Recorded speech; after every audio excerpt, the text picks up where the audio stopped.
John, welcome to my show. Right, and welcome to my show as well. Isn't this It's, wonderful? We do a show in tandem. I know, Um, I love it. yeah, and Excellent. this is somewhere around number 25 or Oh, something. yeah. I mean, the playlist is so Losing long count, now. losing count. Exactly.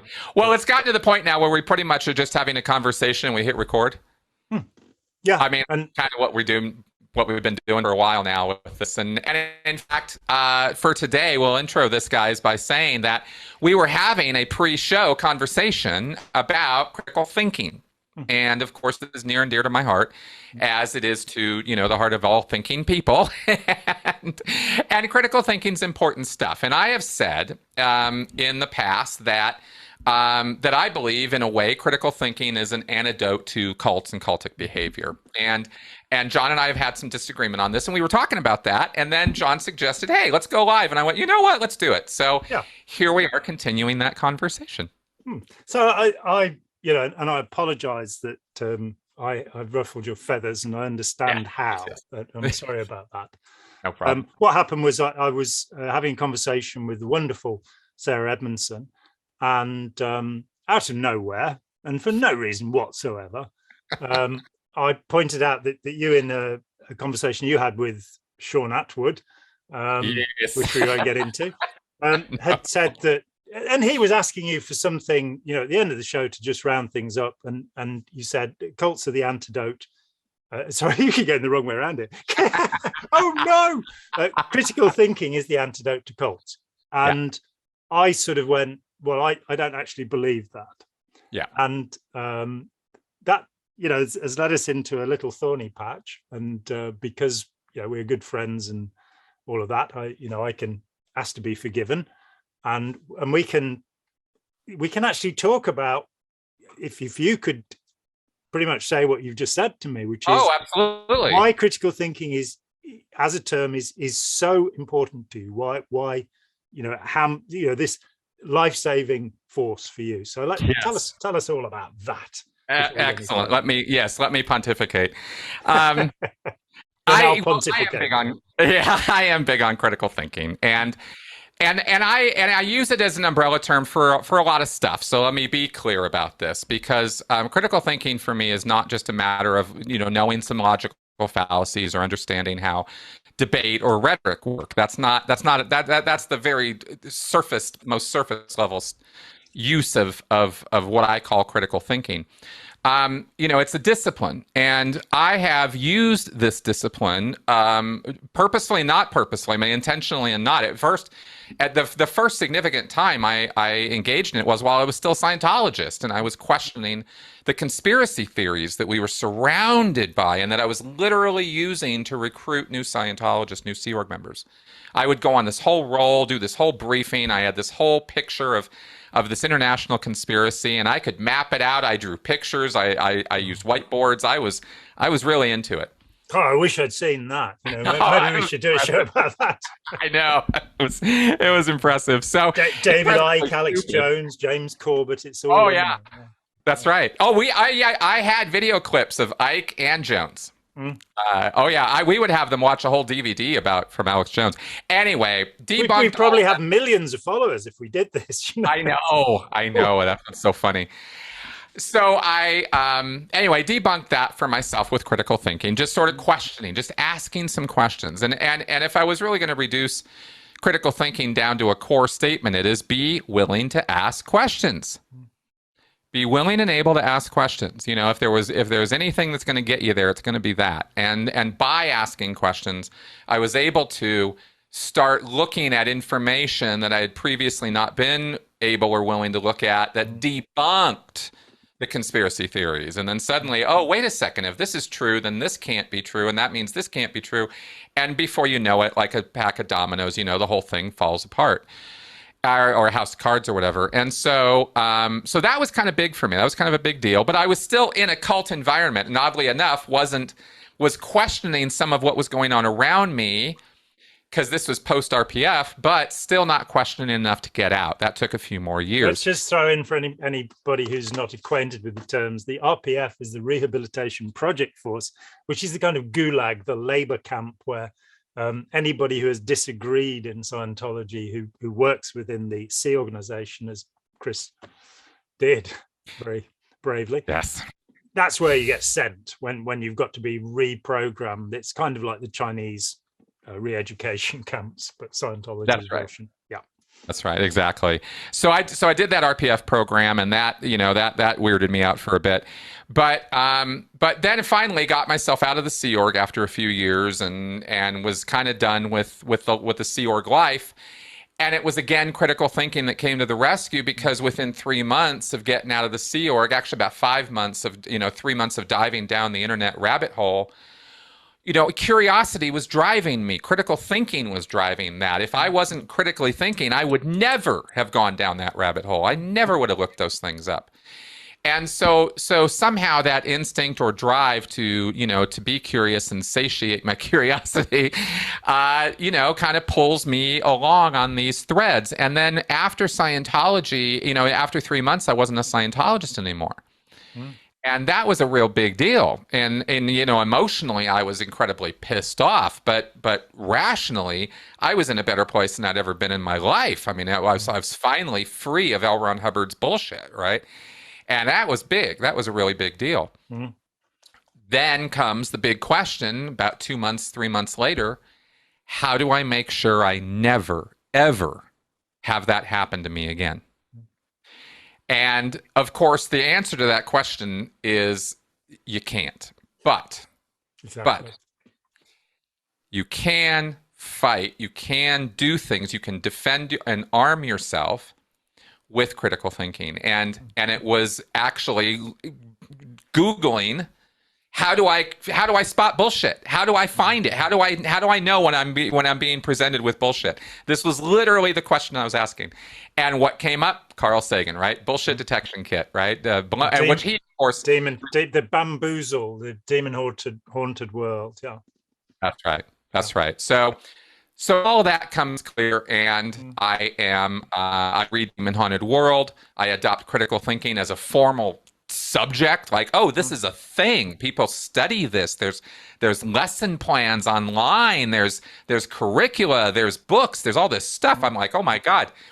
And I try, and I, like anybody, you try to dive into logic books and textbooks and stuff, and you get lost in 2 minutes. It's crazy.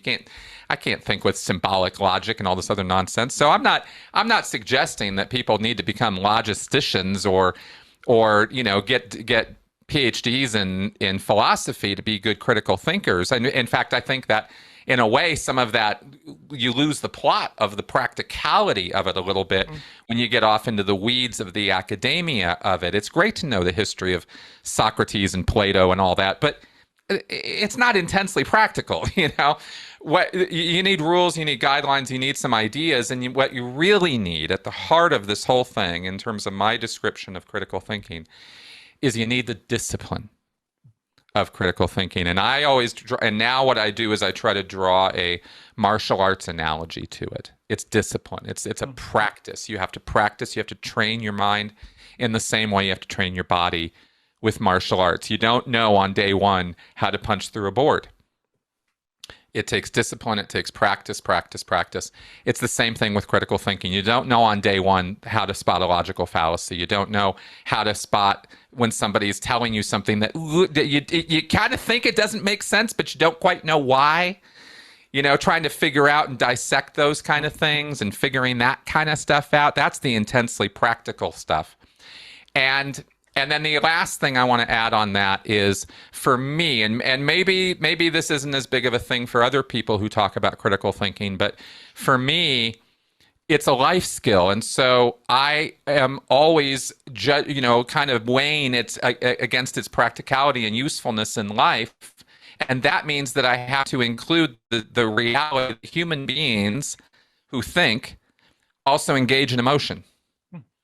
And emotions are powerful, and they're powerful influencers, and they have a lot to do with why and how we think the way we do. So for me, emotional intelligence and understanding the emotional component of our thought process is part of the critical thinking thing. It's not a Mr. Spock, all is logic kind of approach to life, because that's not how we live life. So that's in a big nutshell my take on on critical thinking and why I think it's so important. And I think that's the important thing that has to be appended to the comment, that critical think, because we have to have a definition of critical thinking. And that's why I'm hesitant about it, because when I was working at Open Minds, I wrote I think 180 articles for the website. And the only subject that stymied me completely was critical thinking. I spent months picking up books, reading articles, and trying to see what the definition of critical thinking was. And by the end of that, I just gave up. So that's my hesitation. It's not what you are doing or your approach to life. I think we agree pretty thoroughly about that. That you've got to work out what is a good source of authority. Who are the experts? When the experts clash, look at both sides and see what's going on. I mean, for me, I was already involved in critical thinking because of Plato and the, what Socrates had said, because this was a way of approaching problems. And I loved to, I have a brother who's 7 years older than I am, so he deluged me with literature which was way beyond my pay grade at the age of 14 or 15. He tried to get me to read Kafka and Sartre and things like that. How to destroy a child's mind. Right. But among this was a book translated by E.V. Rieu, who my brother was very fond of, which were the Crito, the Phaedo, and the last dialogue of Socrates. And although I couldn't manage Voltaire and Sartre at that age, I could read this, I could understand this. It was very straightforward. And what Socrates was saying was, you get this thing that he's told that the Sibyl, the prophet, has said that he is the wisest man in the world. And he's like, what? You're kidding you. And he goes out and he talks to the wisest people, the people who are thought to be wise, and he realizes they're not very clever. And out of this comes this, what is called the Socratic method, where rather than starting from the premise, I know and I will prove to you that this is true, you start from the premise, I don't know and I think you're wrong. Which is much easier. As an agnostic, it's really easy for me to deal with any faith, whether it be atheism or theism, because I don't have any beliefs to defend. So pointing out how silly other people's beliefs, I'm in a very safe place. Right. So it's really about that and the way I responded, I hope not too crassly, to the thought was, I looked at two of the founders of critical thinking and what they came to believe. And this is the point where thought and belief is important. One of them is Robert Thewles, and I cannot recommend Straight and Crooked Thinking too much. It is a brilliant work, which was updated by his grandson eventually, the last version. And it really does touch everything that we've talked about so far. Thewles was a professor at Glasgow at the time. He later became a professor at Cambridge, so it's very... And his book, he'd written a bit before, but suddenly in 1930, Straight and Crooked Thinking becomes an international bestseller, and a whole movement comes out of it. And I think it is pretty much the origin of the critical thinking movement, which is a very sensible idea. But what I pointed out was that 40 years later, he was writing a book which is called From Anecdote to Evidence in Psychical Research, because he was on the board of the Psychical Research Society. He believed in extrasensory perception. He believed in telekinesis. And I don't. So this brilliant thinker, this man who gave us tools for critical thinking, and the other person I cited was William James. Really, along with Gustave Le Bon, they're the founders of modern psychology. That's right. Certainly American psychology, William James. Yeah, and James has an influence all over the world. The varieties of religious experience. I read about the first 50 pages and put it down, and 10 years later came back to, just after I left Scientology, I picked it up. 10 years later, I came back and kicked myself for not reading it all the way through. Because when he talks about, for example, conversion and the fervor that people feel. And he says, Yeah. if you're a fervent believer, you'll become a fervent disbeliever. Yeah. And that's certainly, and he was the first person to alert me to this concept of the feelings of knowing, what he calls noesis, that we think we know. The example I always give, I gave it to Toronto when we first met, and it's my favorite example. I was 17. This guy stopped me on the street and gave me two hours of waffle about Jesus and how great Jesus was. And it just so happened that I just reread the Gospels, but no longer as a believer, not as a disbeliever, just agnostic. Charming. Some really useful things are said in there about being nice to people. I like that. Yep. Getting the money lenders out of the temple, that's probably a good idea too. I don't know. Separating the wheat from the chaff. Yeah, if you're going to make bread, you've got to do that. But I'm gluten intolerant, so I have to keep away from wheat and chaff. Right. But so I happen to be able to quote back at him, and say, well, where does Jesus claim that he's the Son of God? And he's like, well, it's John the Baptist, isn't he? He hears a voice saying, this is my only beloved son in whom I am well pleased. But later on, when he's brought news of John the Baptist's death, he's lost his head, he says, not that I believe the words of men, saying that he's not sure that what he's been told is true. And that's a really interesting statement. Not that I believe the words of men. Who wrote these Gospels? It was men, wasn't it? And this guy, you've seen me do it, just waffle on and on until people run away. And he backed off from me. And he said, I don't understand the Bible, but I know it's all true. Those are feelings of knowing. Yep. There we go. And we all do it. Yep. We all do it. Well, and you can see that we have to in order to get along in life. Yeah, you wouldn't be able to move if you had to analyze and evaluate everything. What is in this glass of cordial? Where did it come from? Is it really good for me? No, it's got sugar in it. So, oh no, why am I drinking it? Oh, damn, I mustn't drink things. Exactly. We have to. There's this integration within us. So many people over the years have said to me, "I don't believe anything," and it's like, do you believe that? Right. That's a great retort. Yeah, exactly. Because we all believe things, and we have to by necessity. I got to this thing after, I share your view. After I left Scientology, I was high for a year. It was great. I didn't have to conform my thinking to Ron Hubbard's perverse view of the universe anymore. I didn't have to get an ideal scene and go through all of this stuff. It was wonderful. It's the most liberate. And yet I meet so many people who, when they leave the group, are just completely lost. They don't know what to think anymore, what to believe anymore. I was going, I don't have to believe any, and it allowed me to start again, to say, I can empty all of this stuff out, and then I'll look at it bit by bit and see if I think it's true. And I didn't. It's 38 years later, and there's not a single aspect of Dianetics or Scientology that I hold to be true, because anything that did seem to be true, I found the origin of. I wrote a paper called Possible Origins for Dianetics and Scientology, back in 93 or somewhere around there. And I found all of these places. Now, Hubbard himself said that you should always look to the original source of material. So I just did what he advised. That's the one piece of advice I will hold to. The genus, as he said, misusing the word, of information.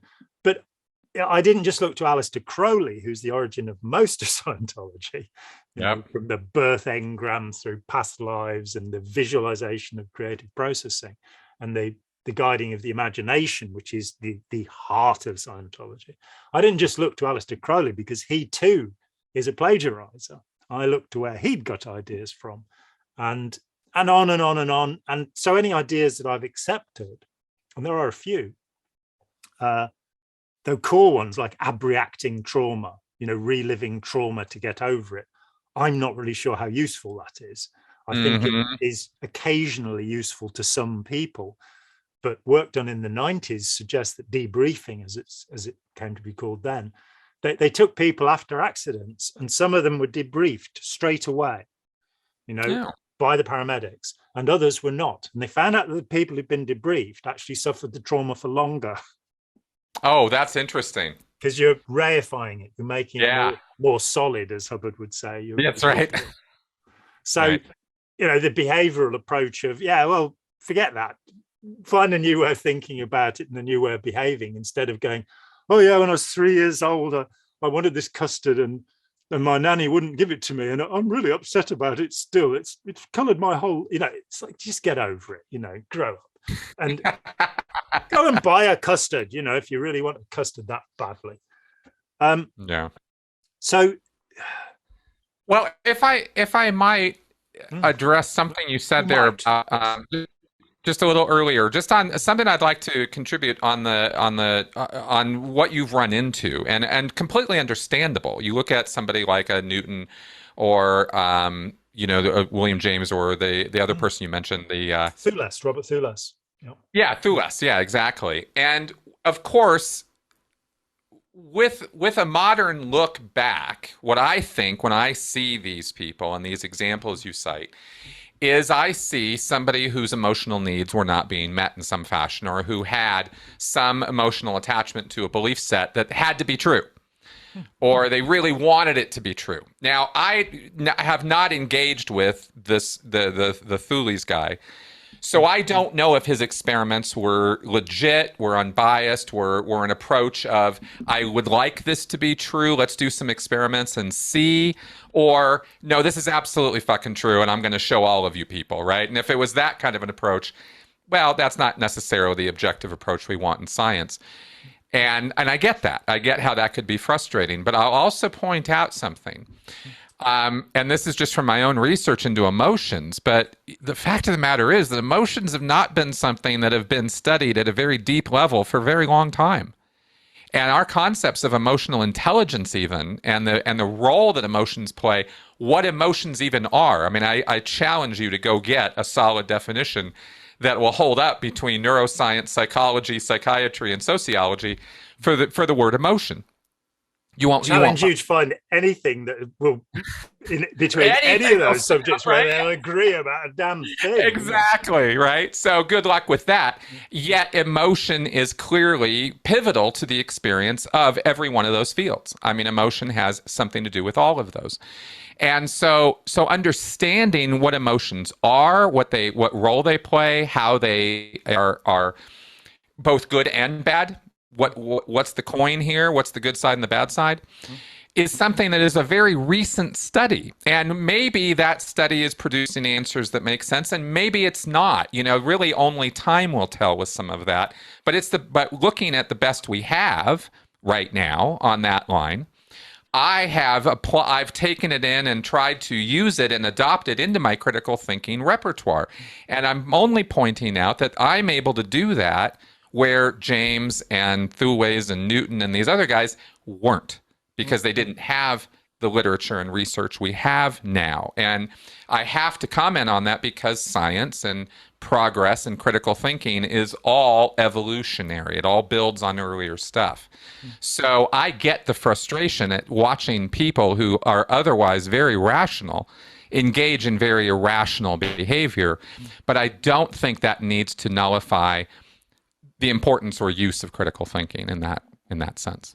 Yeah, but there is a little worm built into what you just said.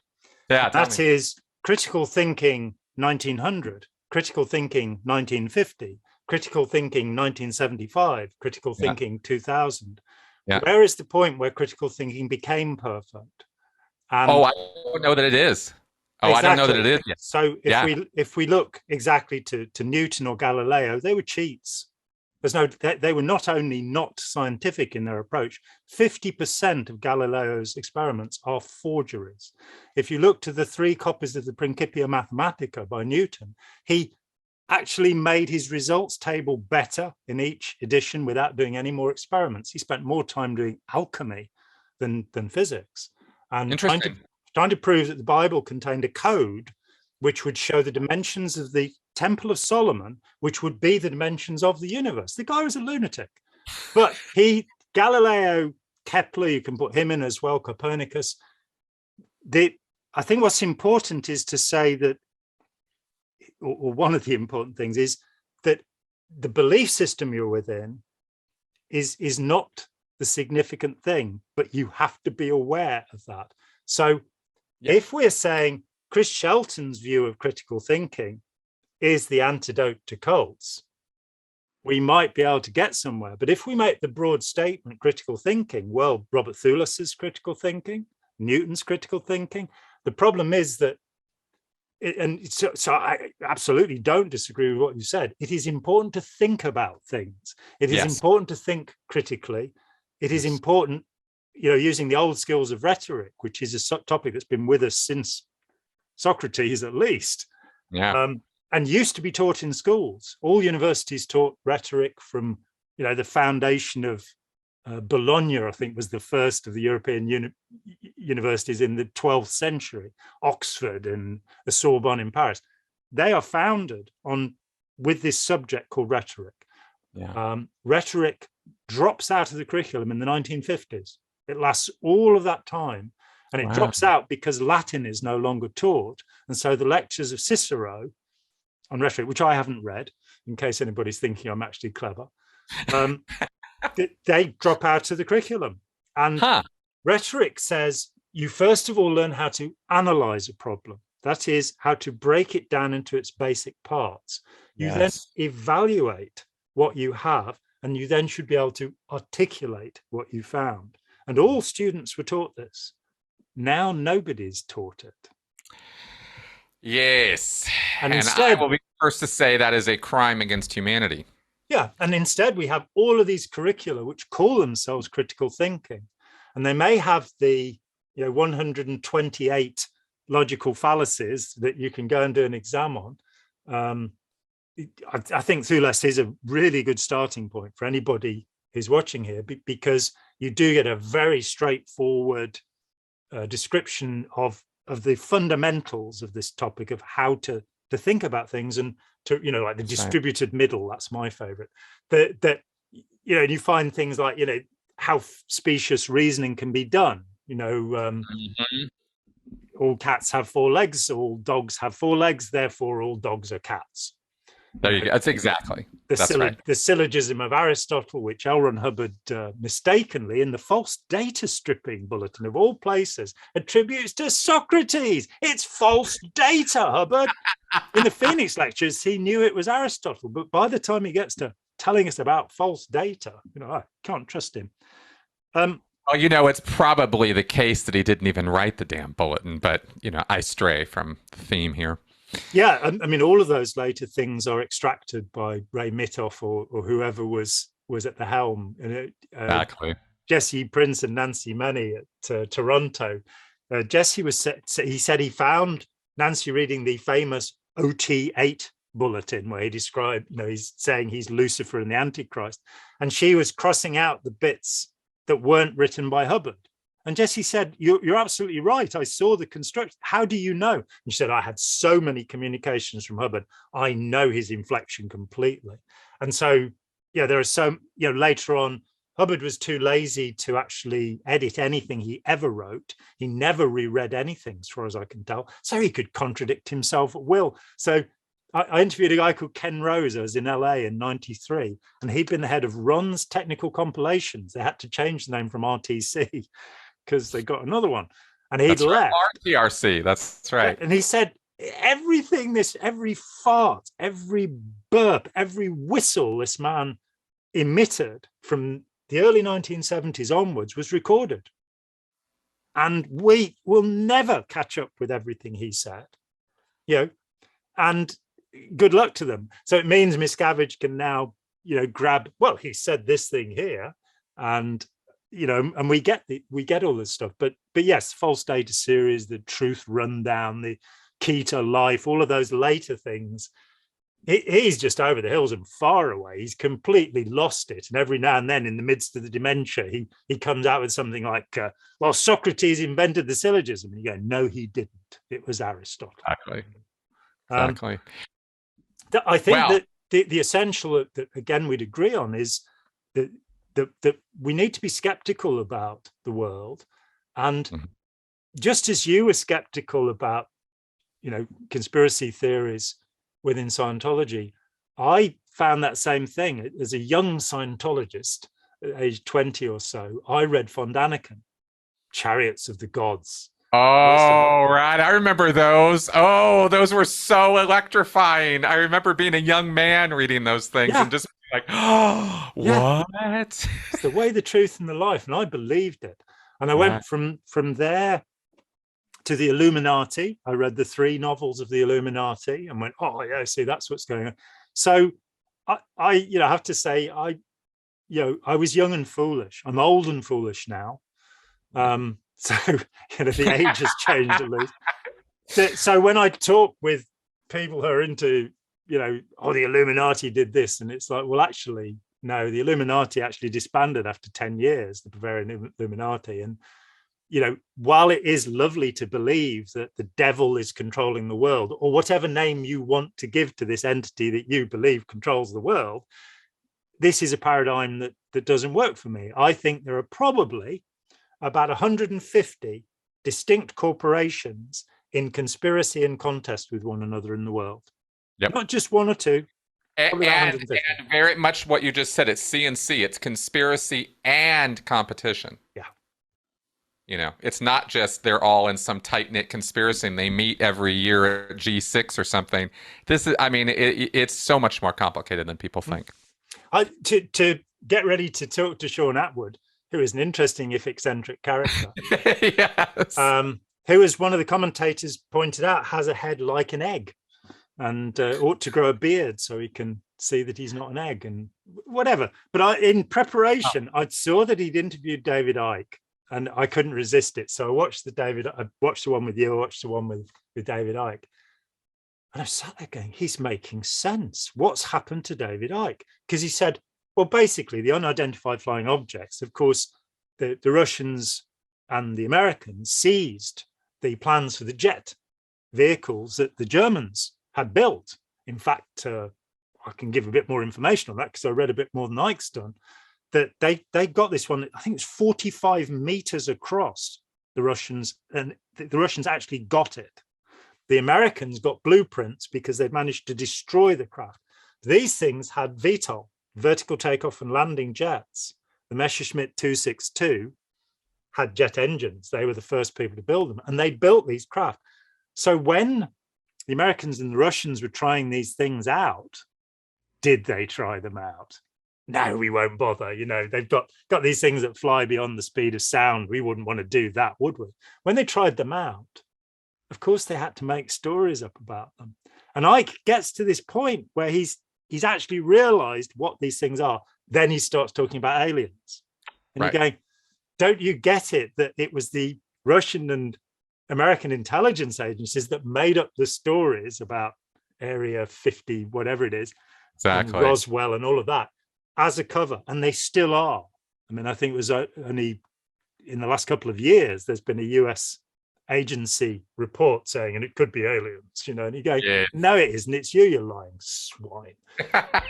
So, well, I will certainly give over that's a more logically consistent explanation to me than that, aliens are secretly visiting us and controlling our DNA and stuff. I'll certainly say that, or that lizard people from other dimensions or something. Or but Ike had such a gall that he eventually said, "Oh yeah, I'd taken a lot of ayahuasca, and when I saw the lizards, and that's not really true." And you're going, so what is really true? Because his whole method of inquiry, and anybody that is that fascinated can watch my conversation about Andy Nolch, the debunking. Yes. Andy Nolch debunking. You don't have to watch the other things there about Scientology, but taking apart his conspiracy ideas, that Andy came up with this thing, and he actually says, John should believe weaker evidence.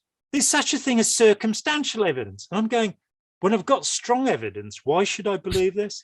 And he tells this wild story about, if my boss is seen holding hands with a bloke and he wears lipstick, he's probably gay, so I'm going to make a video about it. And why have you got to make a video about your boss being gay? What is wrong with you? Who cares?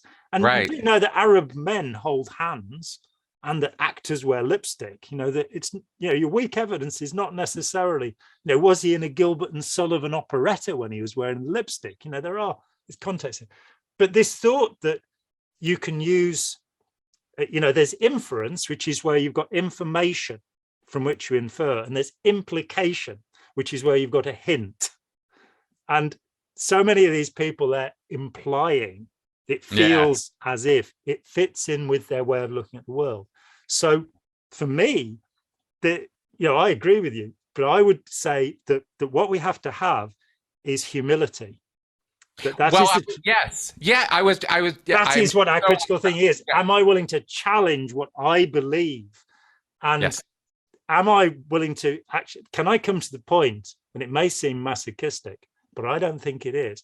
Can I come to the point where I enjoy cognitive dissonance, where I like being challenged, as long as people are polite about it, and can then go, oh my, yeah, I hadn't thought about that. Maybe L. Ron Hubbard was just a narcissistic fat man who was bullied as a child because he had red hair and terrible spots, who went around with a huge lump on his head and whose teeth fell out because they all went rotten. Maybe that is the truth of Ron Hubbard, as so many people I've interviewed have told me. Oh, and as the photographs show, when it comes to the lump on his head, a massive sebaceous cyst, just that he wouldn't go to a doctor about. And this guy's a superhuman. And then you get to the independent Scientology saying, yes, we know he was a liar and a scoundrel, but he white taped the route to what? Getting out of your head. Yeah. What? What are you talking? I mean, if he can't demonstrate it himself, how do we have a route out? I mean, feelings of knowing, Exactly. Because it's not the case with Ron that, oh, well, he's a son of a bitch, but he's our son of a bitch. But look, he got the product anyway. Mm-hmm. He didn't get the product. He didn't produce calculus. He didn't produce a book on critical thinking. He didn't produce even that much. Everything he produces is crap. Yes. And that's the bottom line with L. Ron Hubbard, is literally everything the man produced is crap. Except for the system of enslaving people, which is possibly the most refined such system ever made. That here we are, two, let's say, reasonably intelligent people who spent years of our lives dedicated to this man, and you're going, he wasn't all that. Whenever somebody tells me he was a genius, it's like, yeah, he was a genius at conning people. Yes. But when it comes to an understanding of physics or photography or music, oh no, or he seems to have been a reasonably good navigator. But did he navigate us into a good place? Exactly. I had a real shock. I was talking with Karen de la Carriere a week or so back. Yeah. And we were talking about overboarding. This like when they're in Corfu Harbour, he's throwing people 4 stories down. This is not the high board at the swimming pool, the 14-foot board. This is like at least 25 feet with your ankles tied and a blindfold on, and you're being thrown into the cold water of the Mediterranean because you were 2 minutes late for a course, or you smiled at Hubbard at an inappropriate moment, and I know all about that. I only found out about it after I left Scientology. Nobody mentioned it to me. Oh, by the way, you're now in a group where they chuck people, nobody ever mentioned that to me, but I left. And then I saw the photographs in Auditor number 41, double page spread, where this guy is being thrown overboard, photo credit L. Ron Hubbard. So yeah, they promoted that they were doing this. Yeah, at that time. And they're still doing a version of it, throwing buckets of cold water over people, chucking them in the lake at St. Hill. Yeah. Just this appalling, traumatizing people so you can de-traumatize them. Okay. Which is what the whole point of Dianetics was. Well, now we're giving them the engrams so that we'll be able to recover them later. But she told me something which in my involvement with Scientology now is 47 years, which is appalling. I was a 19-year-old lad when I first got involved. I had never heard this before. Yeah, what did she say? She said, of course, they were in harbour. So all of the ships were putting their sewage into the water. So they weren't just being thrown into cold water. They were being thrown into human sewage. So as part of the road to freedom by this wonderful philanthropist, the Buddha Maitreya, who had come to save us all. It is such abject nonsense. Just total nonsense. Well, listen. Let me say one thing real fast before I forget. On the tag end of what you were just talking about with critical thinking a few minutes ago, and then I want to segue perfectly over what we've already been kind of segueing over to, which is predators, right? Human predators. But let me say this, because you hit the nail on the head with humility. And what the only contribution I have to make to that, to add to that, is I was going to say, there's that discipline factor of critical thinking. I'm not kidding about that. It's discipline. It's practice. You got to work to be a good critical thinker. There is not one human being I have met who is a natural critical thinker. And again, I'll draw the analogy in the same way that there's never anybody I've ever met who was born breaking boards and bricks with their hand. It just doesn't work that way. You gotta learn how to do it. Some people have more of a talent for it. Rembrandt and Michelangelo, by the time they were 15, were doing amazing things. But they had to work to get to it, and they had to keep working to be able to do it. That's right, exactly. And it's so easy to con yourself with this stuff. It's so easy to think that now you know the truth. Yes. No, you don't. That exactly. And that's the point, is there's a very core piece of information that if you know and keep at the forefront of your mind a lot, or try to remember it or post-it note it or something, it's really important piece of information. And that is that and this is a modern thing. This is something that was in philosophy for years, but now we actually kind of know. Your brain doesn't exist to give you rational, logical, objectively true answers.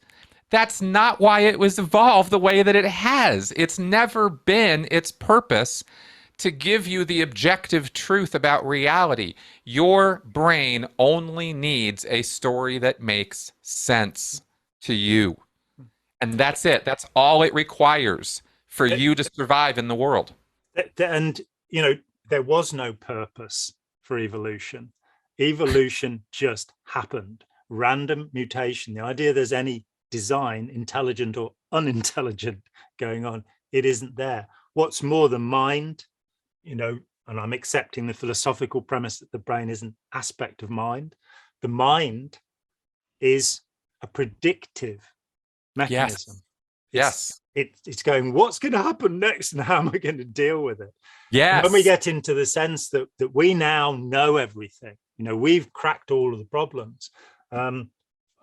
We talked before, you read On Being Certain, a wonderful book by Robert A. Burton. Well, he wrote another book, and I wrote to him and said, look, I think you're absolutely brilliant. And he actually wrote back and thanked me, which I thought was nice.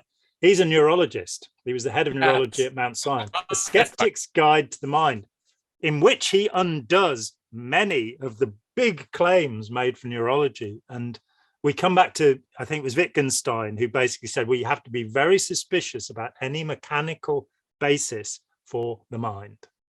And we move from one set of certainties to another. And it is good to, humility, you can kind of test it by saying, I'm being really humble now. I mean, Trump in one of there's this little book, Think Like a Champion, I think it's called. And he says in it, one of the things that people don't realize about me is how humble I am. Oh my God, that is just like my old joke. I constantly will joke with people. Oh yeah, my humility is my best quality. Yeah, exactly. Right? It's matched only by my self-effacing attitude and the enormous phallus that I. Yeah, right. So exactly, it's really important that we remember that our version of the world is our version of the world, and it is constantly being updated and revised by our brain. And if we can keep the disciplinary view in mind all the time, or as much as we possibly can, that we only see what we see. We don't get the whole picture. We're never going to get the whole picture. We're not capable as individual human beings of getting that. So you got to be humble, because you got to always be willing to question your own conclusions and the conclusions of others. And if that's not critical thinking, I don't know what is. And you'll also have far less problem of people calling you an arrogant bastard, because I am told, and I've never read the man, I'm told that Immanuel Kant in the 18th century pointed out that there is the world out here, and then there is the world in which we live, each one of us. L. Ron Hubbard had a kind of version of this. Kant. He was always down on Kant. Yeah, and that's your... He made a joke. I remember in the communications chapter, he was like, well, if Kant couldn't, and if Aristotle, whatever. I mean, he was trying to make little jokes, but he was always making jokes about Kant. Yeah, absolutely. Because somebody had told him that these were big, difficult books. I very much doubt that he opened them. From my experience of Hubbard, he if he could get the Reader's Digest or the boy's own version of something, certainly All About Radiation doesn't even get to the boy's own level of understanding. Right. But this point that Kant makes, Korzybski, who again Hubbard steals ideas from, and who's important to the development of rational emotive therapy and cognitive therapy. This idea, the word is not the thing itself. Yep. You've got to realize that you're symbolizing in your head, but the map is not the territory. And we can only ever live in the map. We can only ever live in our own perception and interpretation of the world. And by reminding ourselves of that, and I am one of those people who has to, because I do get way too big for my boots frequently. It never happens to me, so I have no idea what you're talking about. I think we all know that, Chris. Yeah, no. So I was typing the other day, and my autocorrect corrected the word jerk to the word hero. And when you look at the keyboard, it makes sense why it would do that, but it's just it was the most awful autocorrect I had ever seen. And it kept doing it. I can't, no, stop it. It was hilarious. Anyway. Autocorrect is a brilliant idea. When it first started appearing on computers in the 80s, I so much wanted to put Shakespeare's sonnets through it and just let it rip and see what it would do with them. Oh, that's funny. Oh my God. I wanted to actually interject something from I have a copy of Straight and Crooked Thinking here. This is the I need to read. It's was actually his grandson came back to it and updated it. Very sensible gentleman.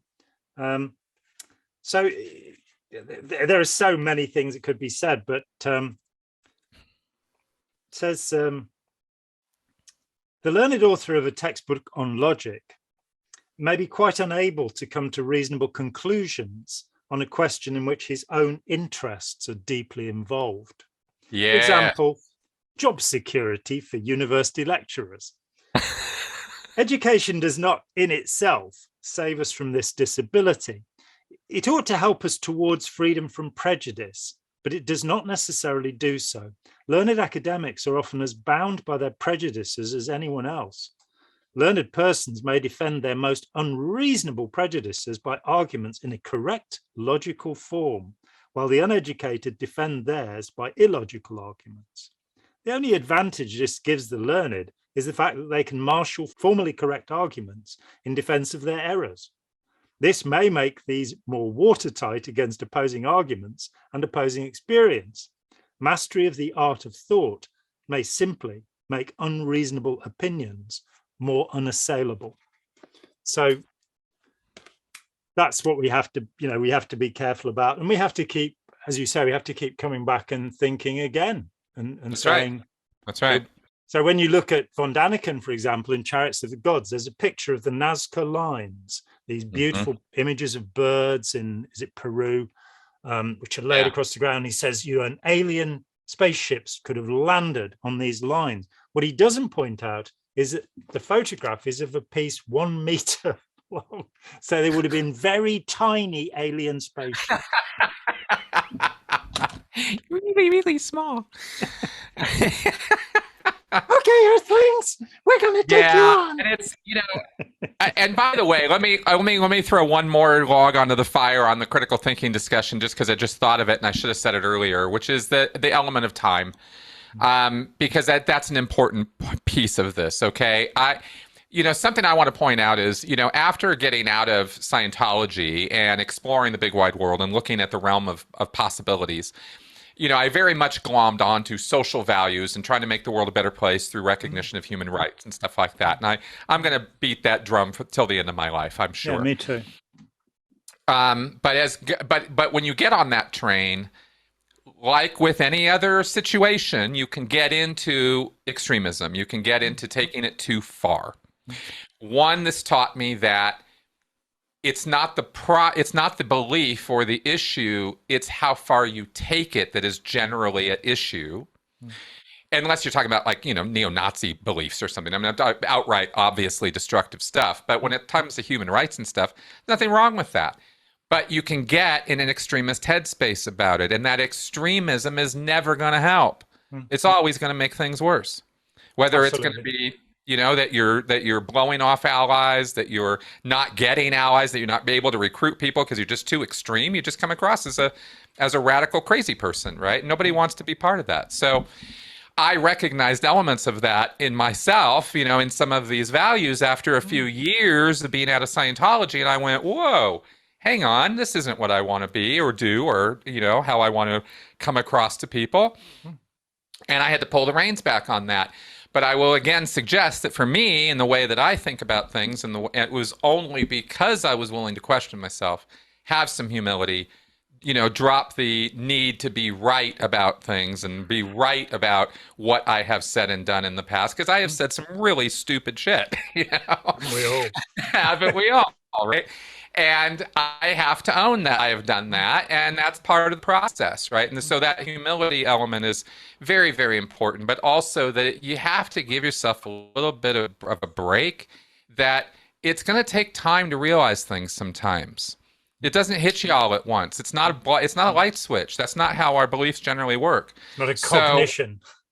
Yeah, exactly. Oh, the epiphany, right? More like a bognition. So... anyways, you got to give yourself a little bit of a breathing space for that, not kill yourself over those kind of bad decision making that you've made in the past. Because if you did come to a point where you realized it was wrong, good, you did that. Acknowledge it. You know what I mean? I have to, and I'm only saying this so vociferously because I'm kind of talking to myself as well. Because this is how I am. I love glomming onto things and running with it. But you can run too far, too fast, or go too far with it, and it sometimes takes some time to recognize that you've done that, and then pull back on the reins a little bit. So I wanted to include that as in part of the conversation. Yeah, and I seek to live passionately. I seek to invest myself fully in life and experience it, and that means that sometimes you will go a bit too far.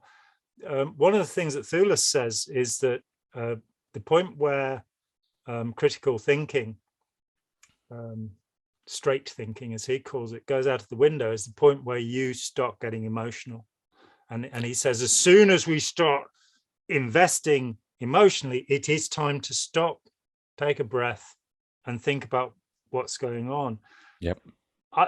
People, this left and right thing, the left and right are terms in America that mean something kind of different to the rest of the world. Yep. And so I've come to learn. Yeah. So, you have words like libtard, yes. Great, or repturd. That's what I invented. You can go either way with this. Those are people who are reptilians. I'm not talking about Republicans, obviously, there. Obviously. But this left and right, to me, the left and the right are both authoritarian extremes. Yep. I believe in democracy, and that brings us right to the heart of our next conversation, because the reason that Churchill said this thing, democracy is the worst system of government ever devised, except for all the others. Which I still agree with. He's a weird character. He really was a dreadful, awful, brilliant, wonderful man. Yes. The European Convention of Human Rights, he wrote it. The idea of having a European Union, it was his idea. And yet he, he just loved war. He just loved fighting his whole life. Really brilliant man. Also, what a sense of humor when a woman sat down next to him and said, if you were my husband, I would put poison in your coffee. And he looked at her and straight back said, madam, if I were your husband, I would drink it, which is the only possible response to that. But so to me, authoritarianism is the core subject. That the reason that the world is in such dire trouble is because of authoritarianism. It's because of bullies. It's because of human beings who believe themselves to be the ambassadors of God or the devil or some great higher powers, and that they are right and that they should be adulated and obeyed. Yep. And that's the history of monarchies, dictatorships, tyrannies, which is largely what history consists of. We've talked about this before, and I brought up the Indus Valley civilization, which for 700 years managed to not do this. So human beings can, live in peace with one another. It has been done. There's a society, they think now, civilization that existed in the Ukraine, but it's proving a little difficult for archaeologists in the Ukraine at the moment because circumstances are rather dangerous there, which is sad. Yeah. But we have a tendency to follow people who are predatory and destructive. And, in Scientology, we got all this stuff about the suppressive person, the antisocial personality. After I published what is now called Let's Sell These People a Piece of Blue Sky, I had a letter from Richard DeMille. Richard DeMille was the son of Cecil B. DeMille, the famous film director. He was actually his blood nephew, but was adopted by him. He wrote 3 books under the name L. Ron Hubbard. The most famous of them is Science of Survival. And he wrote them from Hubbard's notes. They're not works original to him, but he brought together all of these little recordings. Hubbard, even then, was recording things on these little green discs. I have seen one of them in my travels. Little wax discs, right? They're not wax. They're something that can be impressed upon, though, with a recording device. Yeah, they were recorded with a needle, so they're an analog recording. I'm trying to think what the plastic is called. But I knew a collector called Ron Newman years ago, and he'd got one of the original discs that Science of Survival came from. And really, yeah. And I would have thought those were up in the archives, all locked away. That's fascinating that they're out in the world.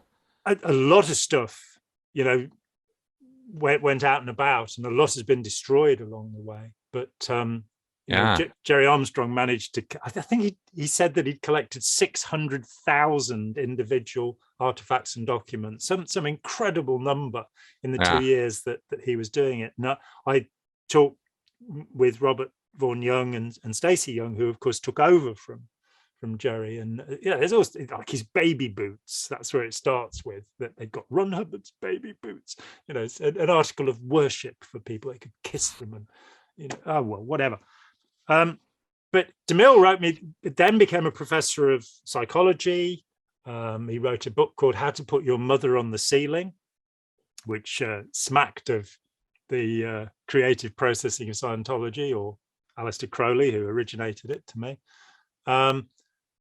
But he was involved in exposing Carlos Castaneda as a complete and absolute destructive, horrific fraud. A man who made up his stuff and seems to have left a trail of dead bodies behind him, which not enough has been said about. Literally, bodies buried in the garden. This was a really horrific, terrible man, much beloved of the hippies. And you can't sit on a mesa in blinking Arizona in the hot sun for 4 hours without shriveling to a crisp, even if you can turn into a crow and fly off. It's complete nonsense. He sat in LA in his apartment and wrote all that stuff. It's just, but so he was involved in that. But so he's a guy who knew Hubbard. He looked after the baby when Hubbard stole his daughter. DeMille was right in the thick of it for a little while with Hubbard. And then off he goes, becomes professor of psychology, and out of the blue, I get this letter from him. He said, "I've read your book, and it's the best book ever written about Scientology, and I've read them all." And that was like, yes. Mine's the best of the 3 books. I think there were 13 that I found before mine. And everyone has it, Doctor's Report on Dianetics, Dianetics in Limbo by Helen O'Brien is a masterpiece of understanding of Hubbard. But he said, but the thing I enjoyed the most is that you point out that the only true suppressive person was Ron Hubbard. And okay, so I started from there, and then I left Scientology, and of course I was trying to find out where Hubbard got ideas from. So I read The Mask of Sanity by Hervey Cleckley.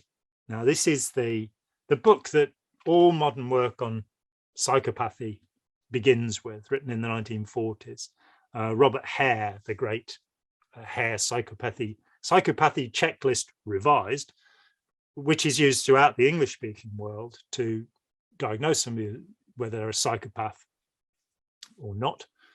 He started from Cleckley, and so I read that. And in the 80s, I talked with a couple of psychiatrists about Hubbard, and one of them told me he was crazy. That would be the correct word to use for Hubbard.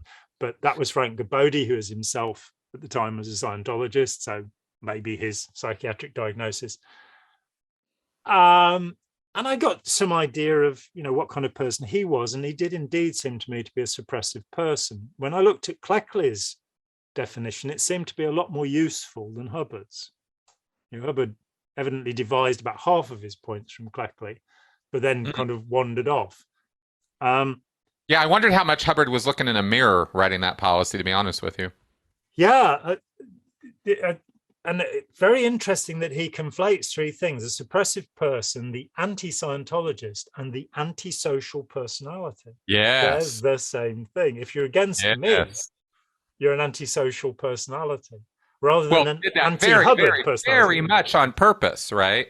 Very much on purpose. I mean, he had to, especially in the 60s when he sets up the surveillance culture, he has to conflate these things, because it must be that Scientology is at the senior position of every equation any of these people are making.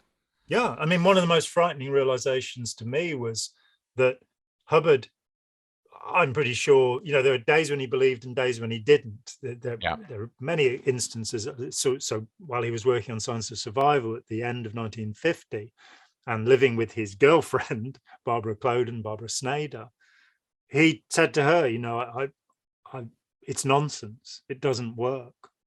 I don't know anything. And of course, in Science of Survival, he cancels the original Dianetic technique because it's hypnotic. He says, you'll see the eyelids fluttering. This is a sign of trance. And he cancelled it. And then in the 1970s, it's all brought back again. Dianetics, that's right.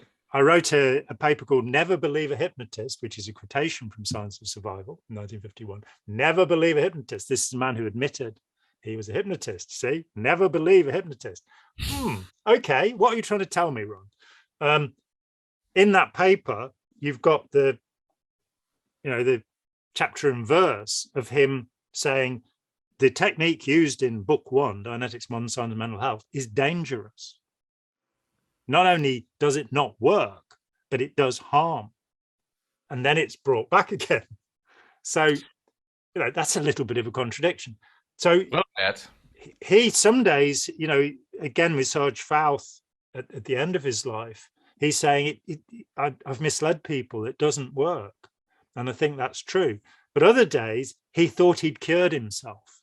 Right. Because his tummy didn't hurt anymore for a day, right. Or he could draw breath properly for a day because he hadn't got his annual winter bronchitis. Every year the clearing course comes out of it in 65. OT3 comes out of it in 66. I'm dying. And when the bronchitis goes away, it's like, I have broken through the wall of fire. And then the next year it comes back again. So there's that tension going on in him. And he identifies this thing, which he first of all calls a merchant of chaos. I think that's the first expression for it. That's right. And this and there was he talked briefly in a pab in 1952 or 3 or something about a vampire personality. Oh, that'd be like Gordon Melton, wouldn't it? He's really vampires. Little in joke there. Yeah, total joke. And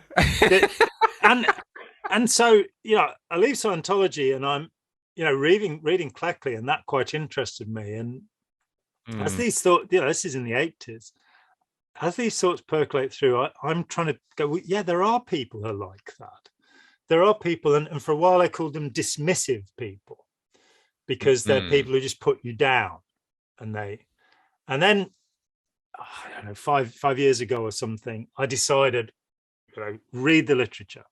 So I read Without Conscience by Robert Hare. I read Snakes in Suits, which he co-authored, in which he revises some of his earlier ideas. He's originally saying, well, psychopath is a word that says this is something you're born with, and sociopath is a word that means this is something society does to you. And then, which is fairly true, but he later on says, well, if you score from 4 to 30 on my checklist, you're a sociopath. And if you score from 30 to 40, you're a psychopath. So it becomes a spectrum. And I think I question whether his checklist it's not a rigorous instrument. It requires a great deal of evaluation as to where you're going. And I started going, well, it's not, I don't really want to diagnose anybody. I want to be able to say, what are the characteristics of people who are dangerous to us? And then I came upon this notion of human predators, and Donald Trump, who seems to be coming up frequently in my conversation. The author of The Art of the Deal, who, for anyone who's watching doesn't know, wasn't Donald Trump, it was a man called Tony Schwartz. He said that during their conversations for that book, Trump said that his father, Fred, had taught him there are two kinds of people. There are predators and there are prey. Yep. If you read, there's a book called Pimpology, which I don't really recommend, written by a man who was a pimp. And he says there are pimps and hoes. Those are the two kinds of people. And you get this, Hubbard's into the two terminal universe. There are two types of everything. Life's a bit more complicated than that. There are people who are not predators and not prey. Well, it's interesting because Hubbard himself also, wrote a bulletin called Two Types of People. Remember? The black hats and the white hats. Yeah. He followed that model exactly. And it's the model of the neocons that Strauss taught at Chicago to Rumsfeld and Cheney. That are guys in the white hats and the guys in the black hats. Well, no, that there is very small quantity of people, perhaps 2%, who are classifiably criminal psychopaths. They are utterly destructive people. 3% of men, 1% of women, it is said. Women make up by having more borderlines, whatever that is. But you then get all of these other kinds of personality, the Machiavellian personality, the very devious people, the narcissist, which is specifically the malignant narcissist. Yes. Which comes from Erich Fromm's book Heart of Man in 1965. And Fromm makes, I think, a vital point about narcissism. And I track this a little bit further. And he says, Freud's wrong. Calling these people narcissists is wrong because they don't love themselves. They don't love anybody. They don't know how to love. That's what's wrong with them, that they need adulation to feel that they even exist, to give them the sense of self. And they collapse if that's taken away from them. Vulnerable narcissism and all of that. And we talked about this before we started recording, that we both come to this point, well, what about benign narcissists? Exactly. Exactly. What Fromm says in his Escape from Freedom in 1941, which is his book about the Nazis and how Nazism came about, and he lived through that, of course, and he was a communist Jew in Germany, so he had to get out of there in 1933 rather quickly, and he modified his views as he went on.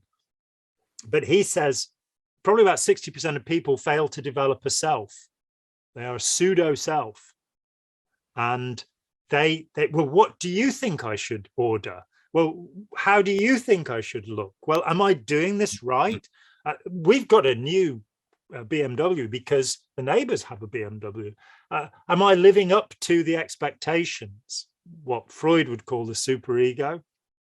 what I tend to call the inner policeman, this idea of not being fully whole, and where we should mature into adulthood as whole selves, capable of making decisions, capable of doing something.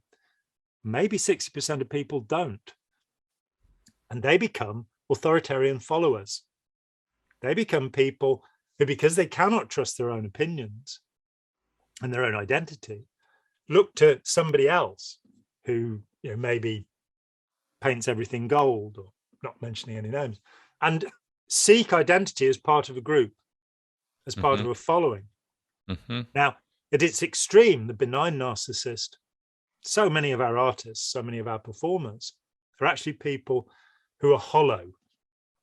David Bowie said that Major Tom was him, that it is about his sense of isolation. And he said he had no connection to his parents. He was an only child. And he desperately wanted adulation. He was very honest about this, very open about it. And so Ziggy and all Aladdin Sane, these characters he creates, are this attempt. And I think that he matures. I think when you see him in later interviews, he, you know, we got to that thing before about the cunt in a clown suit. Yes, that's right. That's right. Which is a self-observation, you know, told the story of, you know, he's doing Ashes to Ashes in the movie with a little clown suit on, and some guy's walking his dog in front of the camera, and the director says, "Don't you know who this is?" And he says, "Yeah, some cunt in a clown suit." You know? And Bowie tells a story which tells you that he's got over himself, that he's understood, and the narcissism has gone. For me, the shift that needs to happen in society is for people to develop individuality, not to agree with one another and do what the boss tells them, and not to wreck anything or destroy anything, but to say, this is what I like, this is what I want, these are my preferences. So you have artists who seek to please other people and take adulation. Their work will probably never be any good, or rarely ever be any good. And then you have artists who seek to please themselves, to reach their own tastes and preferences, and you can tell them. I mean, I was in Pasadena many years ago at what was then the Norton Simon Gallery, which is one of my favorite galleries in the world. I've been there 4 or 5 times, and I grew up about 5 minutes from there. We went there a couple times. Yeah, great. Just the great museum. Norton Simon's own collection in there. It's one of the, I think, 4 collections there that he could just about still afford to buy Degas pastels and little Cézanne paintings before he then starts the Southeast Asian collection, because he can't afford it anymore. The prices have gone so crazy. He really had the eye, though.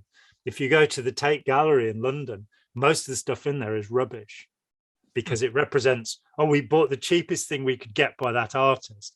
Whereas Norton Simon, every piece is beautiful. It's in the Cambodian collection. That was the first time I'd seen Cambodia. But anyway, there's a painting in there by John Singer Sargent, American painter. And I'm short-sighted. I hadn't got my glasses on. I was 40 yards away from it, and I immediately went, "It's a Sargent. I know it's a Sargent. He's not first-rank famous painter." And it's because of the movement, the shape, the color. He's a man who discovered himself. He's a man, you can't mistake things for a Rembrandt or a Da Vinci. They have it. If there are 2 Da Vinci paintings, the Madonna of the Rocks in the Louvre, the Madonna of the Rocks in the National Gallery in London.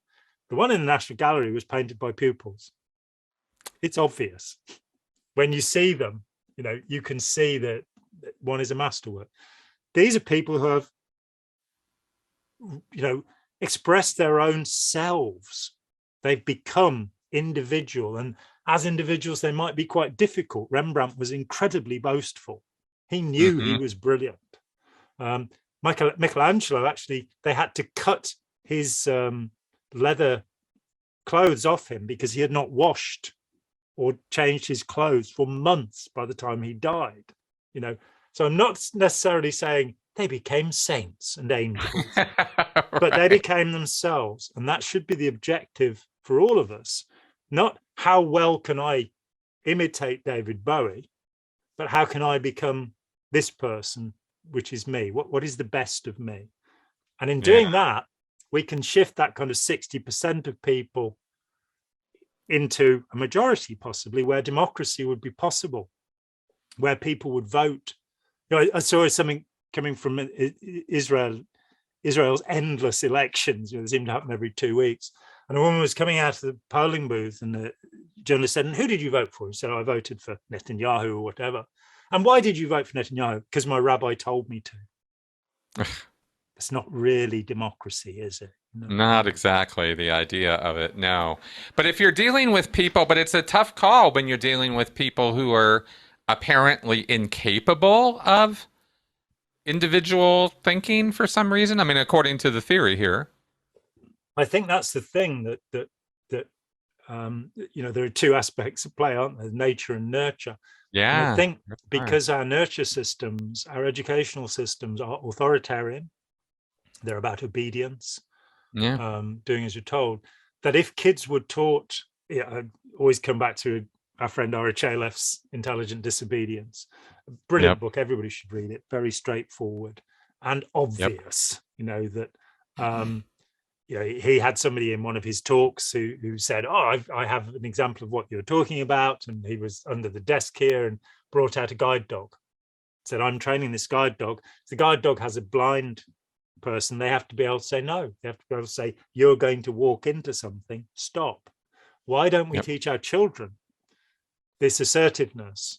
Why don't we have a society where you can do what we've just done, in fact, where I said something that was irritating to you and you're able to come to me and we're able to talk about it. I'm able to apologize and we're able to clarify what we mean. Now, that is how community should work, instead of people throwing rocks at each other and, you know, or bombing each other or blowing themselves up or what have you. And I think a lot of that is to do with an educational system. And there are hundreds of really fantastic schools, and teachers are possibly the most important people in our society, and they are so undervalued, and they're made part of a machine.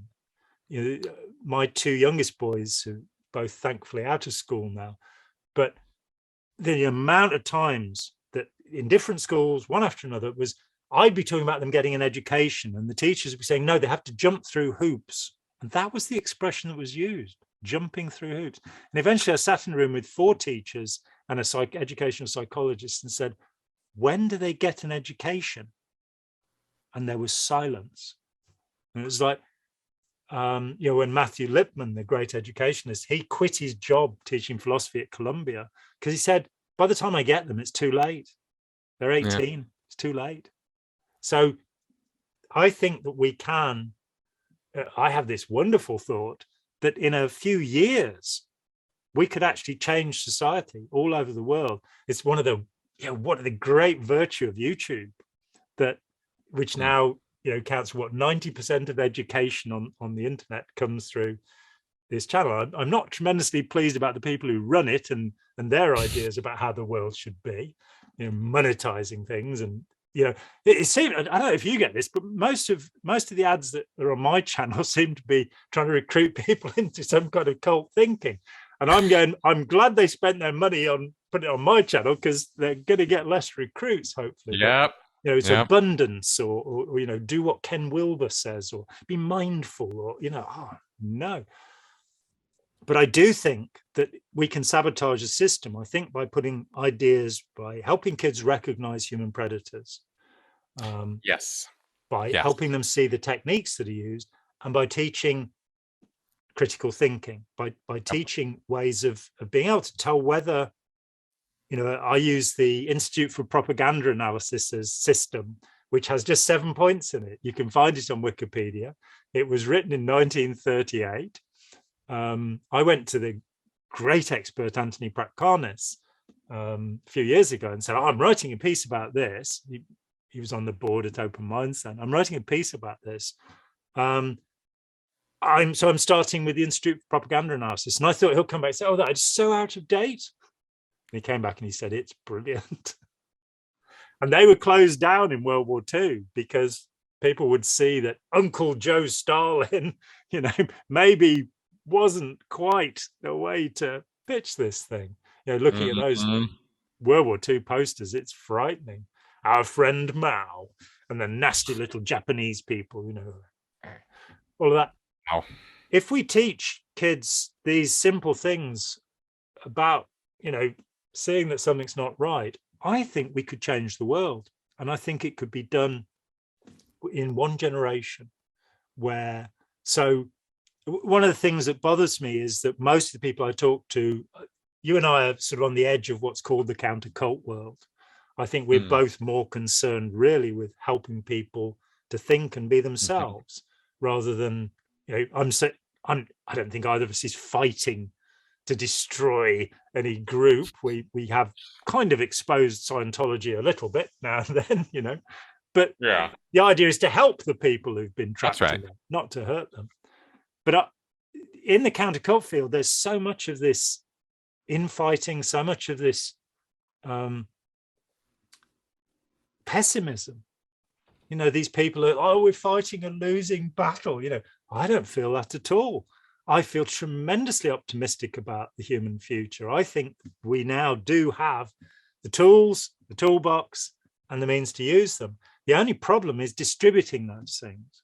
It's getting out to millions of people. And the obstacle to that is that we live in an authoritarian, predatory world where, somebody who drives a Lamborghini into a swimming pool can get 15 million views. Yeah, exactly. People are that stupid, Spectatorish jackass world. That is true. That's definitely something that exists. I don't know that it's so different from every other world that's ever existed. I think we see it the way we see it, and we think it's unique and different from everything from earlier generations. And I just say that because I'm constantly surprised at how history echoes. And I agree that and the tyranny we see and the gestorism, it is, human behavior is not that far different. Somebody slipping on a banana skin is funny to many people, pratfalls and all of that kind of thing. I was talking with my friend Christian Shirko about Buster Keaton earlier, fantastic stuff. But I do think that we've come to an understanding, and maybe what is important is understanding that the only way forward is democracy. If we let people like Bolsonaro and Duterte, Modi, Abe, this host of, or Putin, these awful people, if we let them run the world, or if we allow the American and European plutocratic system, those with power, those with wealth, how things are reversed. People tell me that there's a communist party in China. No, there isn't. There's a fascist party in China. This has got nothing to do with anything that's communal or, which is not just, I'm not a particular fan of Karl Marx, but I do think he was right that women shouldn't be oppressed. I do think he's right that everyone should have the vote. And I do think that we should be giving into a community to make things better. The idea that, for example, we can not have a health system. In the US, you don't have a health system that is for everyone. Here, we've had one since the late 1940s.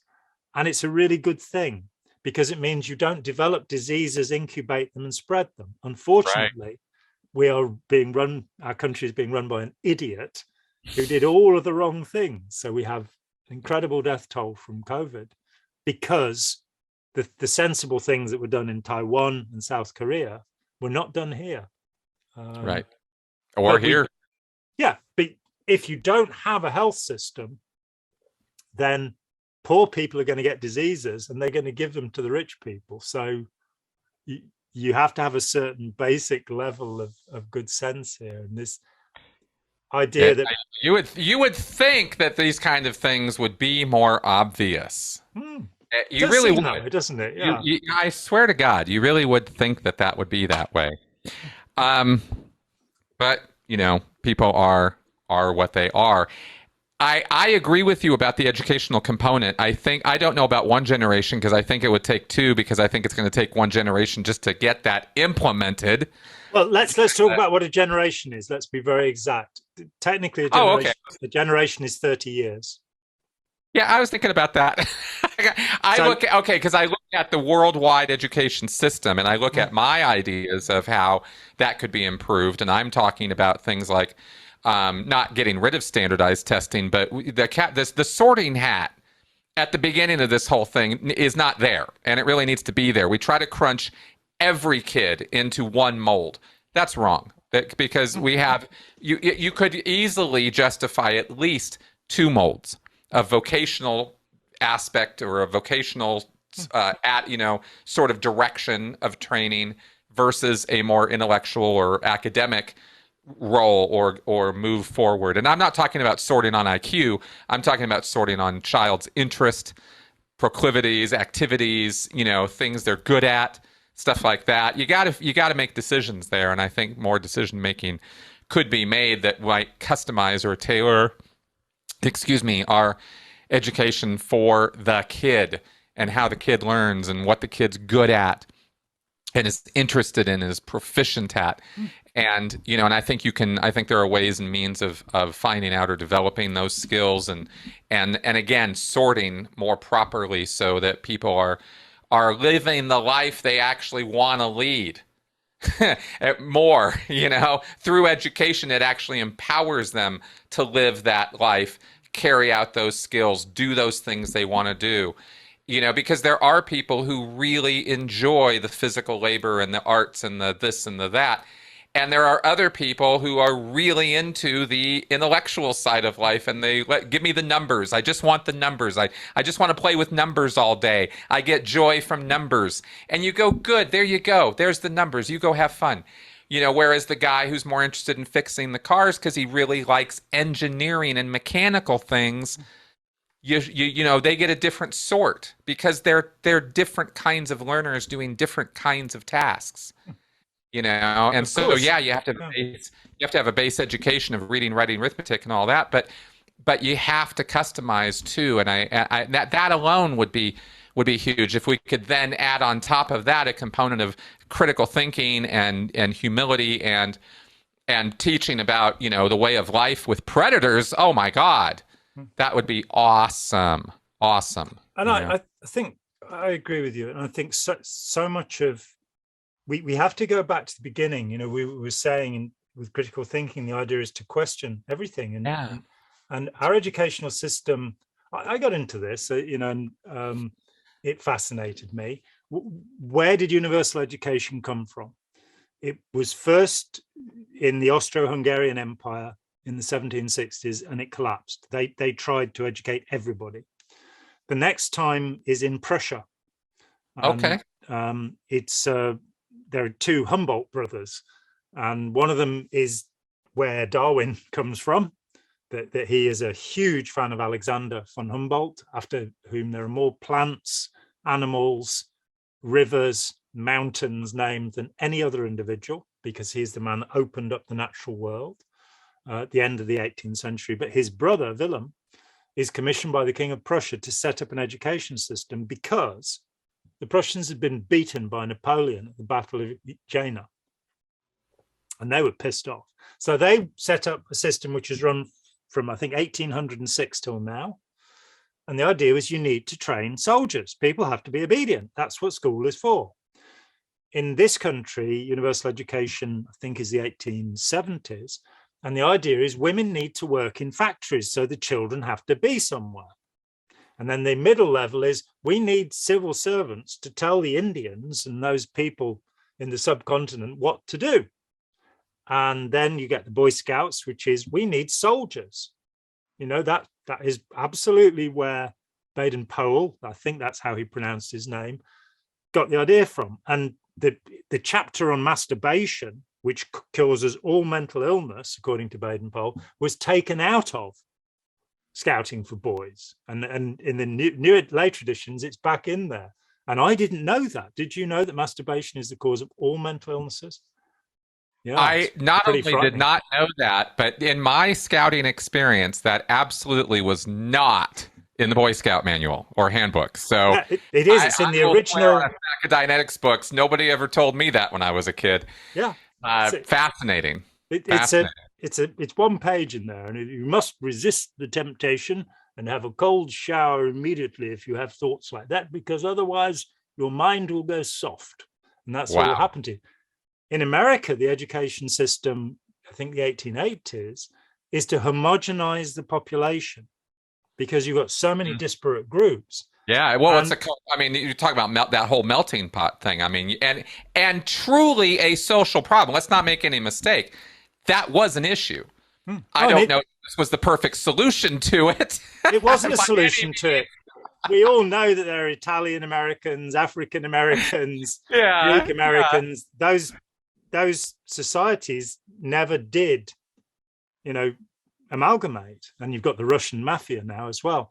In yeah. Massachusetts, the literacy level prior to universal education has never been matched since it was That forced doesn't upon. that doesn't surprise me. That doesn't surprise me at all. Yeah, I'm not suggesting that the solution was a solution. I'm just suggesting that the problem exists. You know, Yeah, and it is a problem, but it still hasn't been resolved. We're still a nation of over 300 million people, this country, United States, yeah, over an incredibly large, geographical area, and we're pretty much about, depending on how you estimate it, 7 to 10 different countries. there's a book called American Nations, which estimates 11. Yep, that's right. That's right. And I think that's probably about right. Yeah. And a division now of half the population against the other half. Um, it Yeah, just we do have that. and We do have that. I think So that although I gotta pipe up for a second there because I was just thinking about this morning. I can walk outside and go take a walk, which I do often, pass people on the trail, 100% smile, wave, get along great. See people in conversation, never had an angry word or even angry face at anybody in the real world that I interact with. But online, it's like a battle zone. You're like, what? And then you have to realize that this is really just a sliver of the population, and the experience when you go out is just as real, if not more so.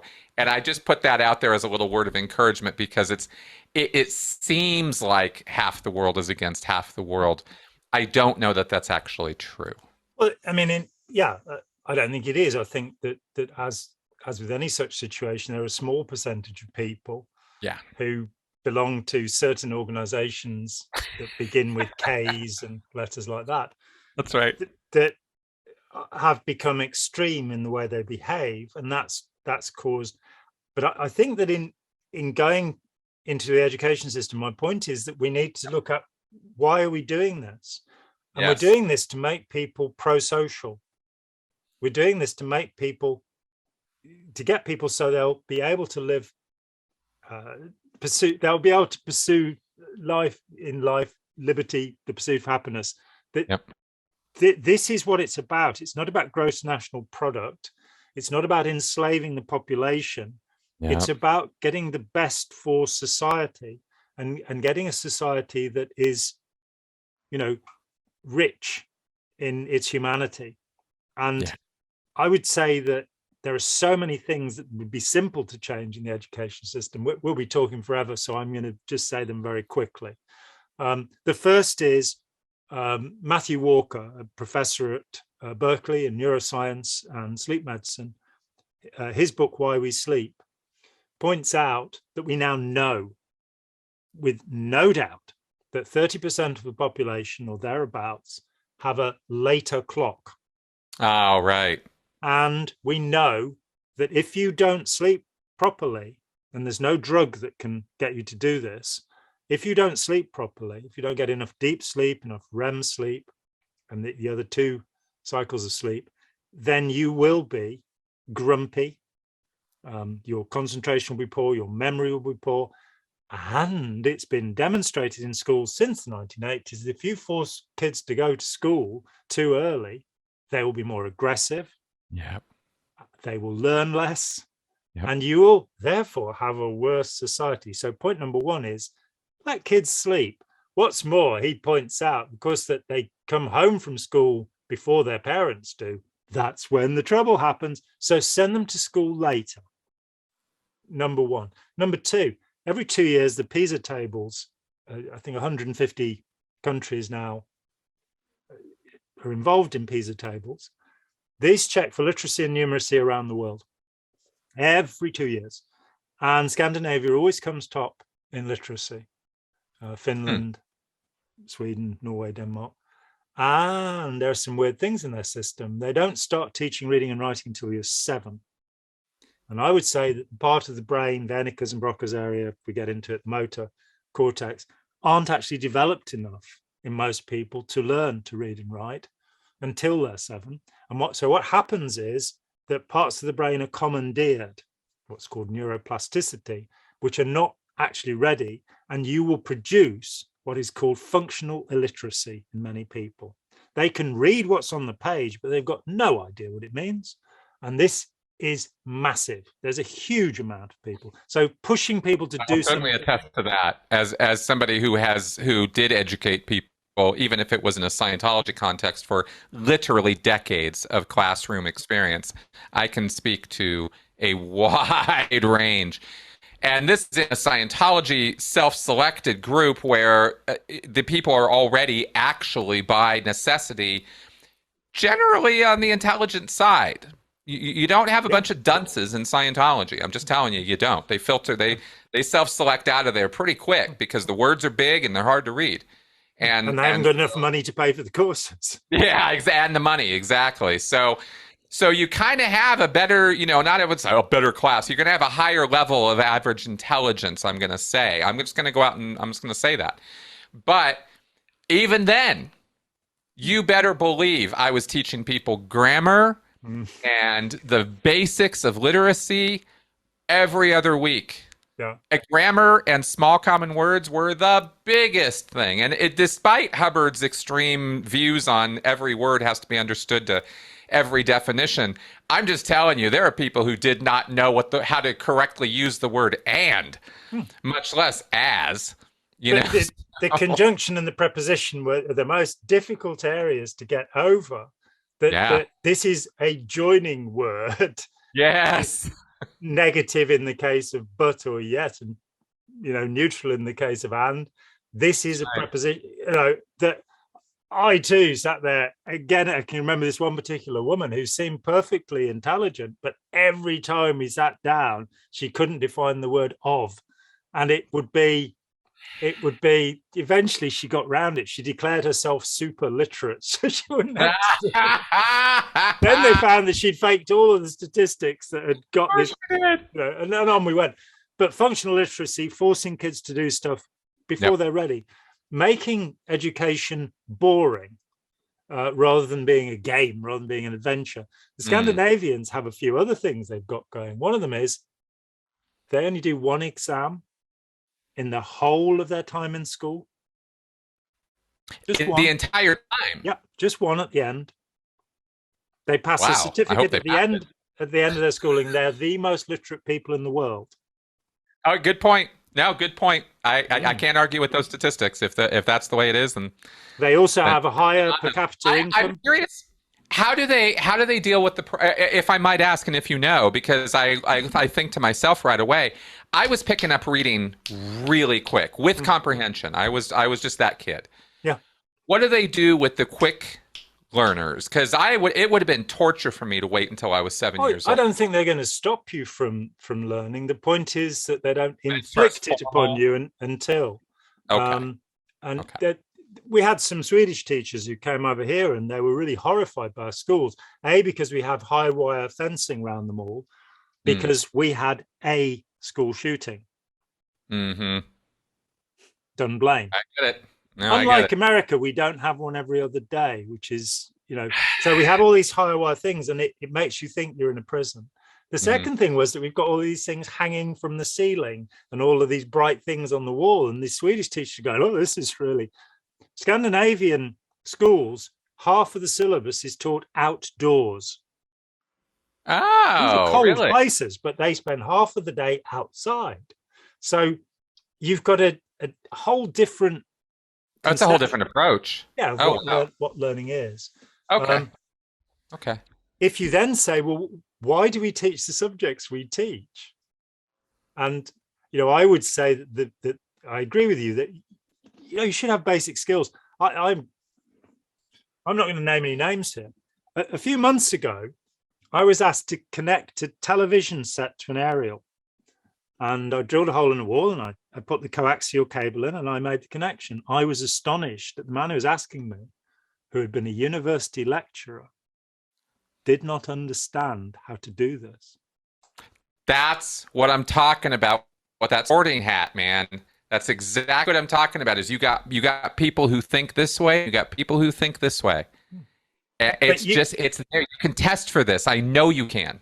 But I think that the basics, there are basic skills. I as a kid, my dad was actually a mechanical engineer, but he didn't seem to have any practical skills apart from he was brilliant in the garden. He could grow anything, but if he put paint on it, would dribble.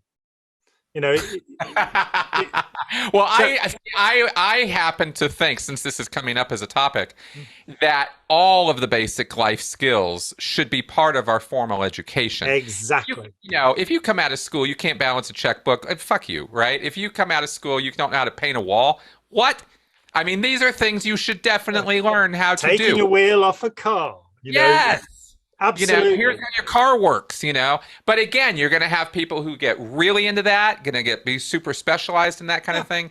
And then you have people who are just going to want to understand the basics, and that's where they're at.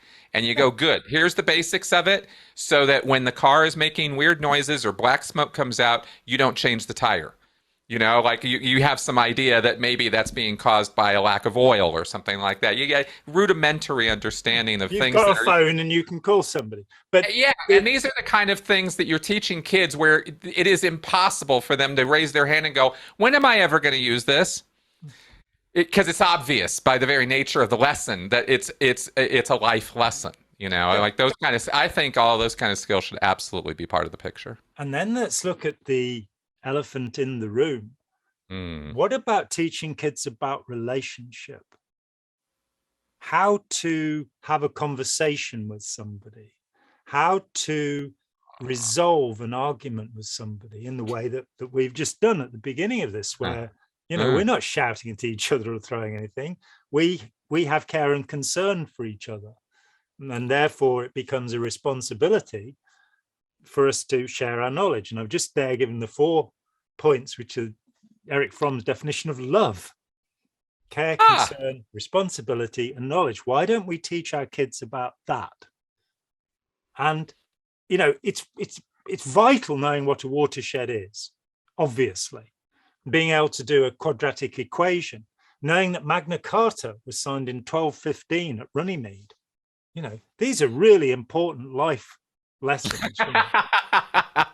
But the idea that when you and your spouse are not talking to each other anymore because nobody taught you anything about communication. I mean, it's the attractive bullshit in Scientology that you're going to be taught about communication. You're actually going to be taught to stare at somebody with a predator stare until they submit to you. That's right. Looking at the way that Ron Hubbard and Mary Sue Hubbard shouted at each other and all of that, it really didn't work very well. But to teach tolerance, one of the things that really deeply concerns me is the division in society over Islam that is taking place. I've read tens of Sufi and Islam books over the years. I'm fascinated by this culture which developed so much more rapidly than the Christian culture. And I think I think history is the core subject. I really do. Understanding the past, the memory of humanity. So we should be teaching our children about the translation movement in Islam, which in the 9th century sought to collect all the wisdom of the world. It gave us algebra. It was the first place that alcohol was refined, though they don't drink it. It was to make perfume. Quarantine comes from there. The idea of optical surgery. They were performing complex optical surgery. And these things, washing, saponification, the making of soap, first happened in the Arab countries. That to understand how culture was affected, that the Crusaders learned how to wash. They didn't smell as bad. They learned manners. They learned to be vaguely polite to each other. And to say then, let's move forward to the end of the Ottoman Empire in 1918, Lawrence of Arabia, all that good stuff, where the Arabian countries are absolutely destroyed. They are not given any freedom. Then, in the Lebanon, only Christians were allowed to vote under the French mandate. Egypt was ruled by the British. Cruel, harsh, and awful things were done. And then you go, well, these people are annoyed with us. It's not because of the Prophet Muhammad that they're annoyed with us. It's Right. because of real things that happened and understanding the value that their culture brought and saying it's a part of evolution. We will hopefully, all of us, evolve away from some of these kind of Bronze Age ideas that seem to be so popular, without getting into any detail. We'll hopefully evolve to a point where we respect other people's right to have an opinion and we tolerate them as long as they're not intolerant, as long as their beliefs are not leading them to do devastating and harmful things to others. Those and that's the real pivot point. That's the real bone of contention, is hitting up against that. And that's why we need diplomacy and we need strong diplomats, not appointed lackeys and the person who donated to your campaign, Mr. President, gets to be the ambassador to Arabia or some bullshit. I mean, Tony Blair gets to be the peace ambassador to the Middle East. Oh, come on. The man who started the Gulf War, Exactly, right? Might as well appoint Dick Cheney as peace ambassador to Iraq. So completely, right? Like we exaggerate for effect, but there is a problem here, and there are layers and layers of problems to this. But I think we're talking on the right points of education and the fact that education needs to meet higher standards than it's meeting right now. But I wanted to speak to the very thing, the thing you brought at the very beginning, which is really important to this, which is what is the purpose of the activity? And if the purpose of the activity is compliance and conformity, and that seems to be the well-acknowledged basic theme or purpose of the activity, then you can expect that you're not going to get the result of well-educated individuals who are prepared for life and an independent existence, because individuals and independent don't go along with the idea of conformity and compliance. No. They're the exact polar opposites of these things. And this is a huge problem. And I'm pointing out this pillar of problem. I mean, this is a pillar of our foundation of our society, right? Is education. So this is not a small thing, and it has everything to do with why people fall into cults and how culty crap stuff. This is not some political rant. It has everything to do with our subject. Yes, it is what prepares people to become part of such groups. Exactly. And if kids were being taught to assert themselves, if they were being taught their opinion mattered, if every morning they woke up and bounced out of bed longing to go to school, and I had a child, who actually was like that, my youngest child till he was 9 years old, he loved school, and then he got that teacher. Yeah, there you go. And after that, there was no cure for it. But school should be great. School should be a place, it's an adventure. I mean, the work of Sir Ken Robinson, the elements in creative schooling, this shows that there are hundreds of schools. There's one school where they kind of surveyed the kids to find out what they wanted to do, and they said, well, we'd like to race a car in the Indy 500. And you go, oh yeah, really? They did. They built their own car, and their attendance went so that the kids were getting in early in the morning, staying in the evening, going in over the weekend, and they're doing all of their subjects because they'd understood how their subjects related to this, what's called mind mapping, Tony Buzan's idea, that it makes sense. If, I want to go and be a car mechanic, why do I need to study equations? Well, you might find that actually this is useful. And that point that education has become so remote. It's like, Jonathan Swift, the rock that floats in the sky, and all of the intellectuals have conversations, and there are men with bladders who have to hit them on the head to wake them up as they drift off into. Oh yes, I remember that. That's right. I think most of the things you need to understand are in that book, actually, and the Ted Danson movie of Gulliver's Travels is very accurate. So everybody should go, and it's absolutely hilarious as well. But it shows how foolish we become, and I think we've forgotten. I think our society has forgotten what it's meant to be doing. That it's all this grim struggle to pay back all the money that the bankers spent on themselves. The hedge fund managers, these, speaking of predatory human beings. Yeah. Robert Hare said, if you want to see sociopaths, go to Wall Street. I'll tell you, and it does raise the good question and the honest question of,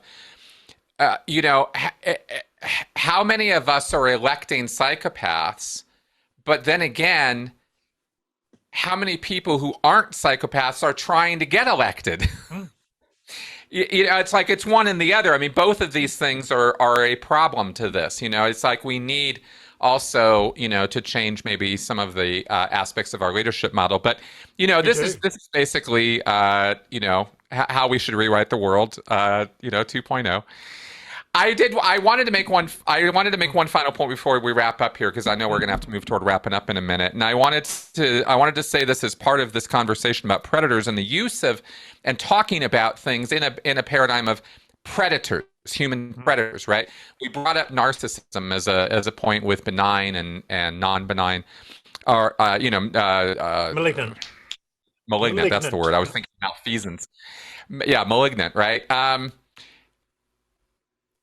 The problem that I've seen, and I've railed against this for a while now, and I am getting 100% on the train you are, already conducting out the door, which is I am not using or trying to avoid, unless I'm being very precise, the use of diagnostic labels out of psychiatry or psychology to describe social phenomena or people that we see. We are pathologizing a bit too much with this, and when these words hit the common,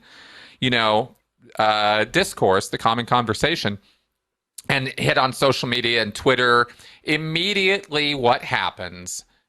Just as these terms get watered down, they're not understood. They are complicated, multi-layered, contentious words. The word narcissism is a concept that is understood in different ways, in different places, on different subjects.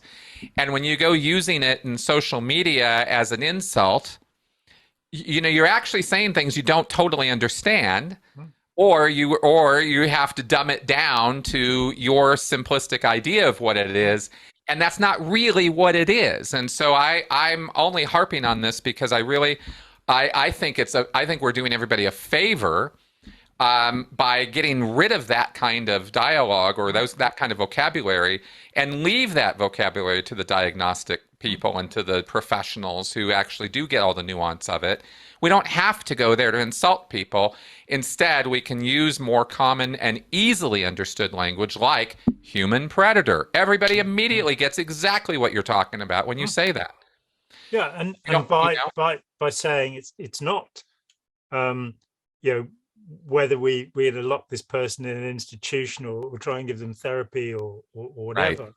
Right. I mean, under New Labour, Tony Blair was actually for gene testing because of this idea that there are particular genetic biases which will turn to psychopathy, and so you could label a kid from the age of 3 and ruin their lives on up. Yeah, that's the worst possible idea. Really not a great idea. The thing is to provide an environment in which even people who are born with such genes or brain dispositions, the deficiency in the paralimbic system, where the impulsive part of the brain and thinking part of the brain are not, the channel between them is not quite as thick as it ought to be. There's not enough connection.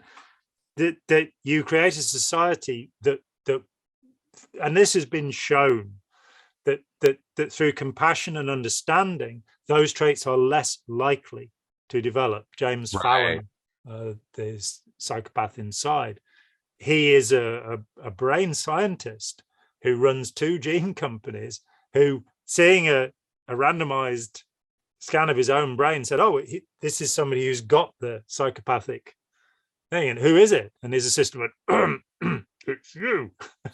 And he realized all his life he'd thought that everything's genetic. He's in his 50s and he suddenly finds this thing out. And he says, my mother noticed. My mother, when I was 2 years old, she realized that I had this negativity, this desire to play pranks on people and hurt people. And she nurtured me in such a way that even though I am difficult company at times, if he says, if some other professor goes out with him, they will end up dancing naked on the table because he thinks that's funny. He took his brother on a safari to the Marburg caves in Kenya. And it was only when his brother got home and looked at Marburg that he realized this is where Ebola had come from. They're just nasty in certain ways, but he doesn't kill people. And it shows that the same way of treating our prisons are ways of making people Exactly. predators, Exactly. of training them in criminality. And, That's right. and when you treat people in that way, that's the consequence you'll get. So it all fits together. By recognizing somebody as a predator, I'm not suggesting any kind of witch hunt to destroy these people, because they'll be running it within a week. They'll be in charge. Exactly. And we'll be the ones being hunted. I'm That's saying right. if we can recognize them and not put them in positions of authority above us. So I do believe, and I know that at Harvard Medical School, there's a psychiatrist there, I was very pleased to find, who's also suggested all politicians, anybody applying for political office, should do the Hare psychopathy checklist revised. Because although it is an imperfect instrument, and although highly intelligent people will be able to fool it, the reality is that human predators are, on average, no more intelligent than anybody else. At least some of the more stupid ones. And I'm not naming any names here about people who like everything to be gold, like King Midas, for example, or like their name on everything. But people who are that stupid won't pass this test. And even if we could just drop down the number of predators in power and really advance, one of the things that astonished me, I was reading years and years ago, I was reading about the Plains peoples, the Lakota particularly, and found that they had, and the Cheyenne as well, the mark in their society of a great person is generosity. And when you go up to the northern tribes like Tlingit, up around Aleutian Islands and Vancouver, then it gets to be pathological. They start giving everything away. But if you're the person who killed the most buffalo in a hunt, you're expected to give them all away. Huh.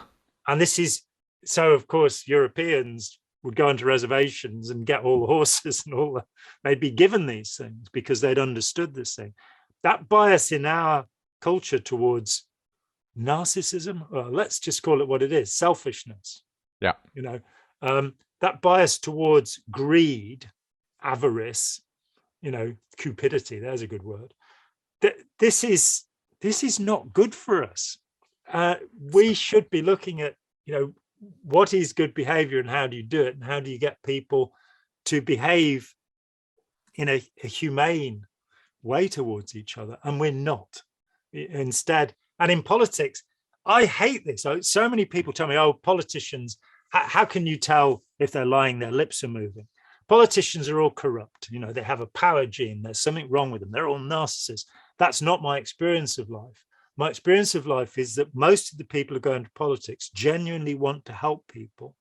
And most of the people who go into politics are corrupted by the political system. Yes, I do believe that there is a systemic corruption process that occurs in politics that is almost, you have to, the exceptions are so few as to be non-existent. I mean, you have to be a saint, an anointed saint, to get to the level of DC politics, or or I guess I don't know what the equivalent, I guess, parliamentary level in the UK. Yeah, that's right. No. There's no way you're going to get to that level without having shaken some hands, made some deals, and done some things that you really never wanted to do getting into that field in the first place. But I do think that in Western Europe, we have a far less corrupt political system. Yeah, and even as bad as it is, it's still worse in the other places. That's right. That's right. And it shows that progress can be made. I think the Germans, for example, have a pretty good system. Occasionally, like in Italy, you've got Berlusconi, and how on earth a scumbag like Berlusconi ever got into power and then maintained it. It's hard to know. And we are seeing problems with the populist movements all over the place. Mm-hmm. But the Germans, you know, they have the most modern system because they had to make a new system in the late 1940s. They had to start mm-hmm. again. And I think, you know, when you're stuck with something that's telling you you've got to arm bears or whatever it is the US Constitution says, Proudhon, who was one of the original anarchists, he was in the French Assembly in the 1840s. And he voted against a constitution. And his friends said to him, how could you do that? And he said, every generation needs to make its own constitution. We should not be setting rules for everybody in the future. And you then get to the movie K-Pax, where the alien character says, you don't need laws. Everybody knows what's right and wrong. You know? Well, yeah, as if. but there is such a truth in it that you see books of law that, you know, the law in this country and in the US fills up what? Oh, absolutely. It's 5,000 volumes. And you're going, it's wrong to kill people. It's wrong to burn places down. It's wrong to steal things, you know. And, you know, it's just become elaborately crazy. And I think a huge part of a problem is within our corrupt justice systems. And a part of the corruption is the immense amount of money. You know, if somebody's going to clean my house here, they're going to charge me £12 an hour. If they're going to give me legal advice, they're going to charge me £200 an hour. Now, my cleaner is more intelligent than my lawyer. There's a great book by David Graeber called Bullshit Jobs, which explains that most of the work in this world is just not contributing. And there was an analysis done of the value of work, which said that actually the least valuable people in society are accountants. Oh my God, that's in terms hilarious. Of value for money. And they're for money. Yeah, not as human beings, obviously. No, let's shoot them all. Yeah. Excellent. Okay, got. Okay, let's wrap up. Let's go ahead and wrap up. I think we've had a great discussion here. Yeah, we won't be lining any accountants up on the wall or anything. Don't worry out there. No, it's a Monty Python sketch where Michael Palin goes along and he wants to be a lion tamer, and he's actually an accountant, and then he finds out that lions aren't the creatures that burrow little holes in their skirting, you know. And they continued to make jokes about accountants, which is, but we mean no harm. No accountants were harmed during the making of this. No accountants were harmed in the making of this podcast. Excellent. All right, guys. Well, John, thank you very much for joining me for some conversation here. And I hope everybody out there found our discussion at least entertaining, if not informative and educational in some fashion or another. But I think we clicked all the boxes on that one. So yeah. And if you go to, we have a website, Opening Our Minds, and you can get a free poster, which in just one page gives you the characteristics of a human predator, and you can laminate it and stick it on your refrigerator. And I'm happy to say it was a US school teacher who asked us to make this poster. So, you know, spread it out and about. It won't cost you anything. And if you do want to spend some money, buy a copy of my book, Opening Our Minds, and you'll see more of this discussion and why, you know, we have come to these conclusions in our years and years of study of these problems. So exactly. Thanks so much, Chris. Always a real pleasure. Excellent. Yeah, it's all related, folks. And of course, if you will, you know, think about it, support the channel. It's always appreciated. And we will see you guys next week. All right. Yes. Bye-bye. Thanks so much. Hi, John here. Thanks for watching. We'd appreciate it very much if you would click like, as well as subscribe, and click the bell for notifications. Every dollar helps, and we welcome new patrons on Patreon, or you can make a one-off payment with any currency through PayPal. Thanks so much.